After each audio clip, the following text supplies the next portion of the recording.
Debacle indeed. Almost caused a riot. It's quite serendipitous.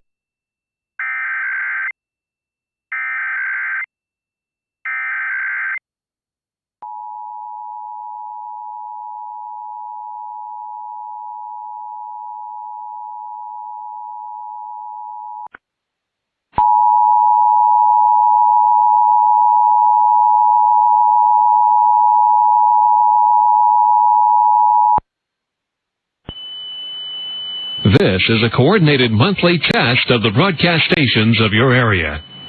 Equipment that can quickly warn you during emergencies is being tested. If this had been an actual emergency, such as a tornado or flash flood or a civil emergency warning, official messages would have followed the alert tone. This concludes this test of the emergency alert system.